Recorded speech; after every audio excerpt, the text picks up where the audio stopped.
Hola y bienvenidos al siguiente capítulo del podcast de España. Aquí Jorge López, vuestro anfitrión.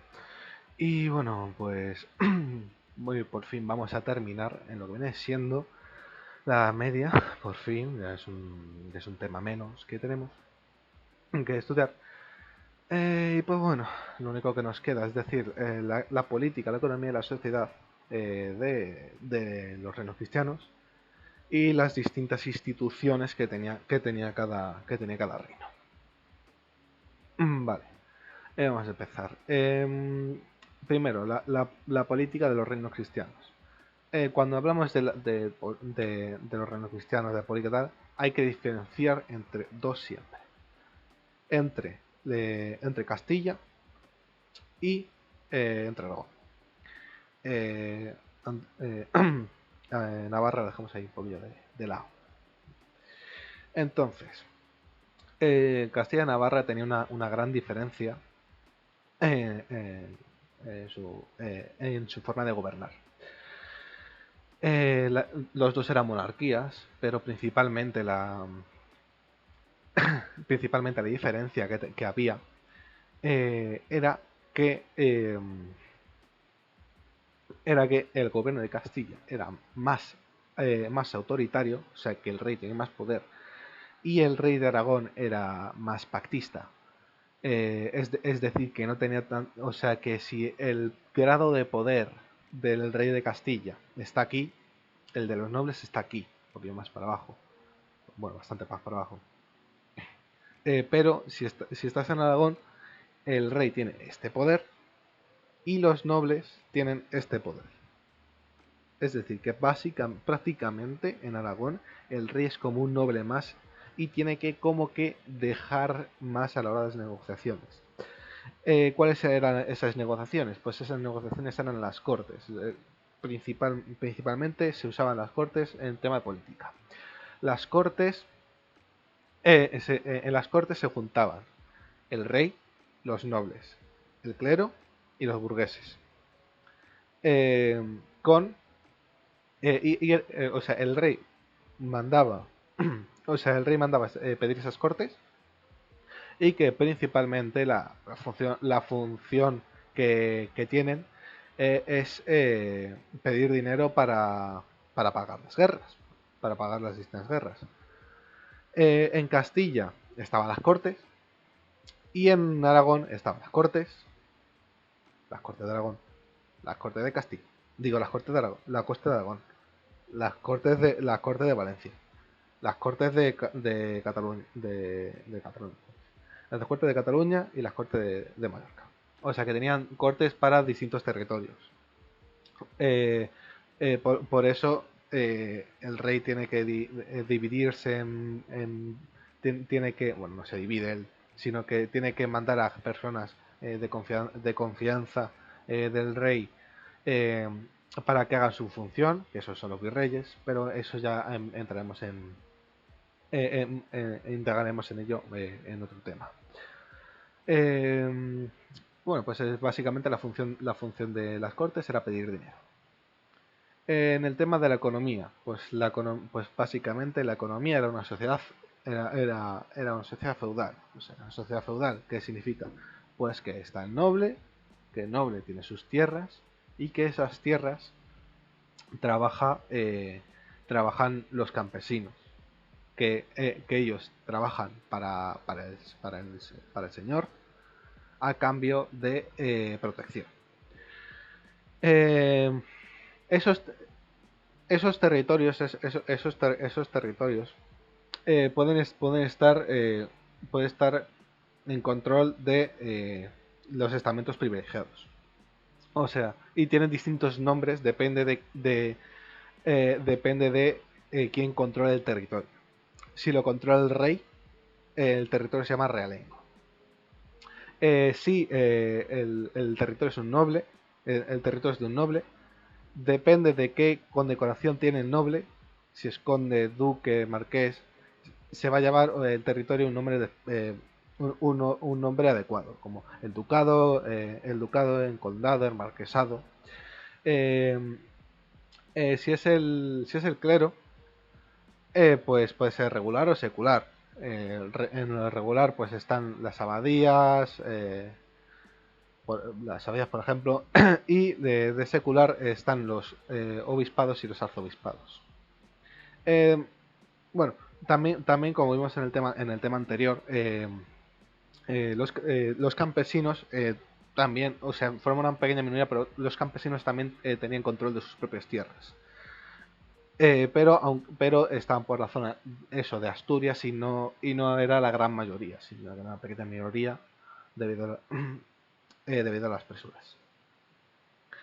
Vale, y la sociedad, pues lo típico, lo que sabemos todo de la sociedad de la Edad Media es una sociedad estamental donde está el estamento privilegiado y no privilegiado. El estamento, eh, el estamento privilegiado está por encima de todo el rey. Después están los altos, alta y baja nobleza, alta nobleza y clero, y la baja nobleza y clero. Y después están los no privilegiados, que son aquellos que no tienen privilegios y que están constituidos por los burgueses, los no privilegiados que tienen dinerito, los campesinos, que son la gran mayoría, y los esclavos. Eh, vale, ya terminado este punto. Voy a hablar de las instituciones de cada núcleo de resistencia. Voy a hablar de las instituciones que tenía. Primero, vamos a hablar de Castilla. Siempre vamos a mantener un orden. Y siempre generalmente es de orden más importante a menos importante. Es decir, Castilla, Aragón, Navarra. Ese orden. Vale. Como hemos dicho antes, Castilla tenía un gobierno más autoritario, por lo cual era un reino único. Vale.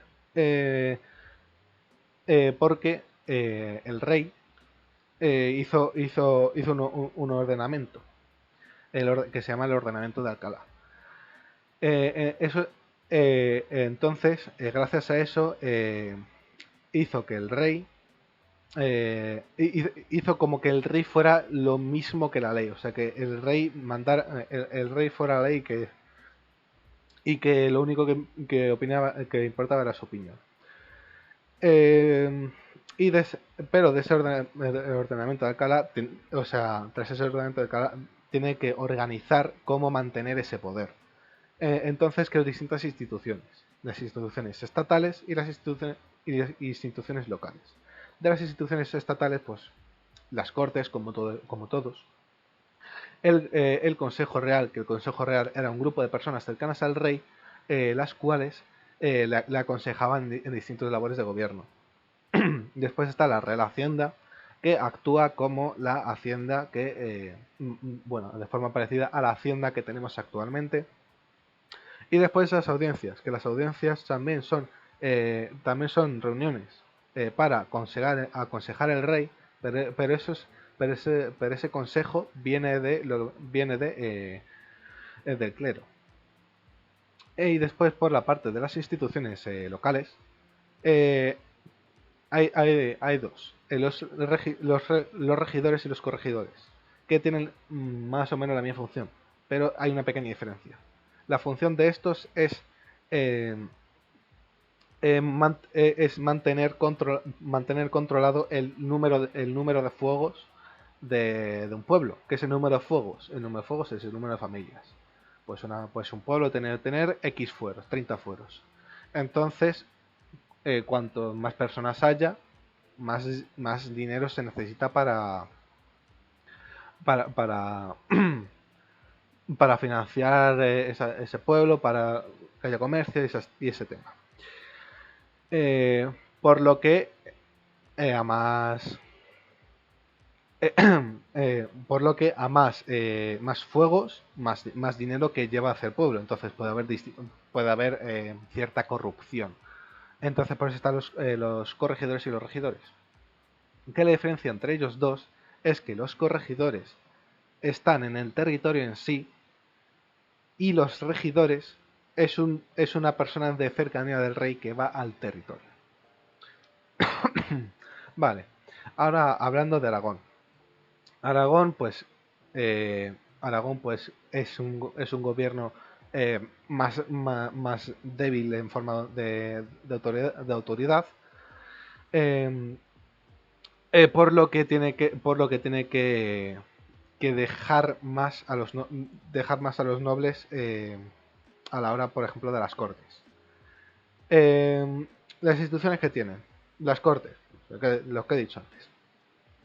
Los virreinatos, que los virreinatos lo que he dicho son lo que dije, son personas son personas que son cercanas al rey, que gobiernan una gran parte del territorio.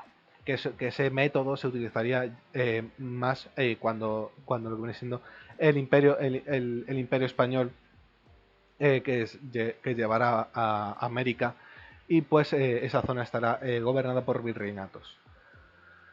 Vale, también hay dos instituciones más, que son las Diputaciones y la Justicia de Aragón, que esas dos instituciones defienden las leyes tradicionales, que esas leyes tradicionales se llaman los fueros, que debido a esos fueros futuramente van a haber distintos problemas porque quieren recuperar esos fueros. Y vale, y por último está Navarra. Navarra también, como Aragón, era un gobierno más pactista, pero pero tampoco tenían virreinatos porque tampoco era un territorio muy grande. Eh, hay que saber que los navarros estuvieron controlados por una dinastía francesa, que esta dinastía francesa se llamaban los Hebreux, con V y X al final. Vale, de las instituciones, pues las cortes de siempre, y también lo más importante de Navarra, que es la Cámara de Cómputos. Es como cómputos, pero quitando la U. Que esa institución es más bien un edificio en el cual se elaboraban, elaboraban todos los temas administrativos, manejaban todos los temas administrativos en ese edificio. Y bueno, con esto concluiríamos la segunda parte, digo, el segundo bloque de Historia de España. Y ya entraremos con el tema con el tema de 1492, la conquista de Granada, la descubrimiento de América, todo ese tema. Pues bueno, dicho esto, vamos hasta la próxima y adiós.